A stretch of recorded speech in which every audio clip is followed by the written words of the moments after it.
Good afternoon. Today is 15th of June. It's a special day because we are celebrating 800 years since the sealing of Magna Carta.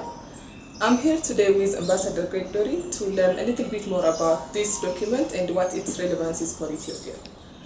Good afternoon, Ambassador. Good afternoon. Thank you for your time. Of course. So, what is the Magna Carta?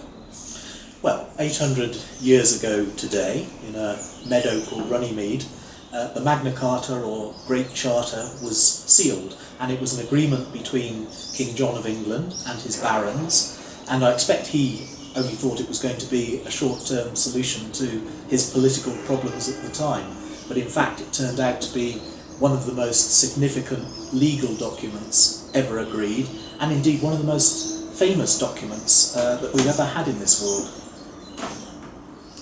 Okay, it's an old document of 800 years from beginning. So why does it matter to Ethiopia? Well, I think it matters to all of us because it really inspired an understanding of the basic relationship between the state and the individual and justice. And it established, for example, the principle for the very first time that nobody, not even the king, is actually above the law.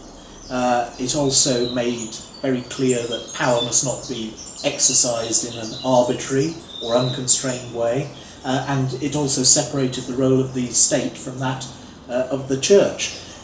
So Magna Carta has become a very powerful symbol of liberty and right and justice, which has been really drawn on by many world leaders, including Nelson Mandela, for example, and it's also been the inspiration for several really important national and international documents, such as the Universal Declaration of Human Rights.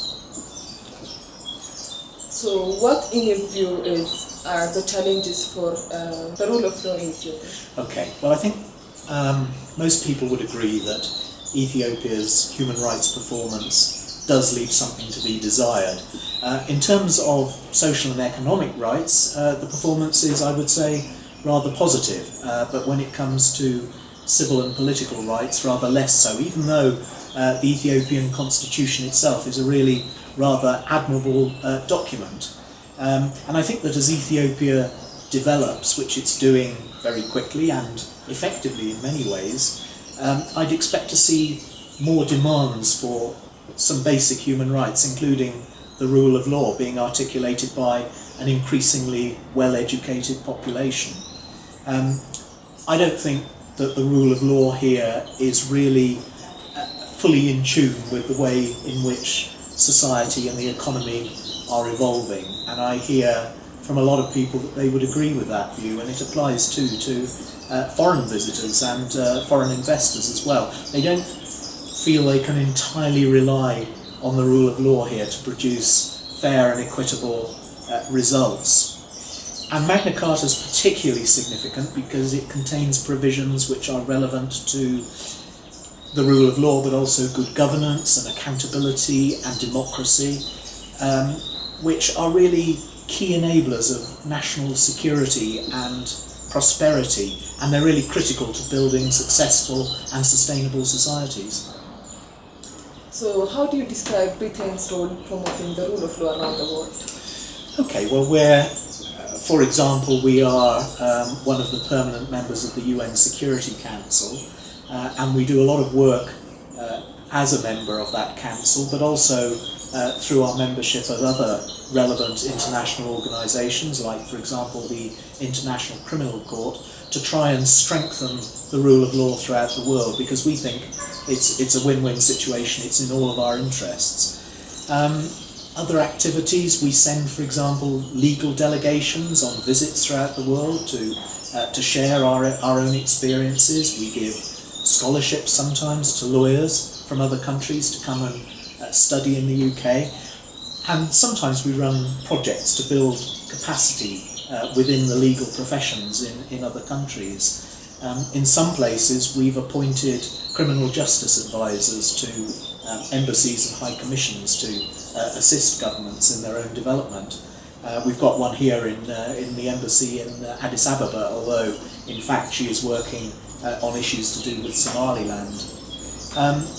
And we're also, this year, we're organising lots of events around the 800th anniversary of Magna Carta, because we believe it's a document which still has lots of relevance today, and a document which has inspired our own Bill of Rights and the US Constitution, and as I said earlier, the Universal Declaration of Human Rights. I think that's still got a lot to offer to the world. Thank you. How will you be celebrating the 800th anniversary? Well, a few weeks ago we held, I thought, a very good seminar together with the Addis Ababa University School of Law, co-sponsored by the British Embassy, to look into Magna Carta and its current relevance and the way in which it's evolved. We will also today be promoting the 800th anniversary through our social media from the Embassy. And also, my diary today happens to have a number of meetings in it which are really to do with helping to promote human rights and including, of course, in that the rule of law throughout Africa and the world. So quite a lot of relevant activity happening today, I think. Thank you so much, Mr. Ambassador. Pleasure.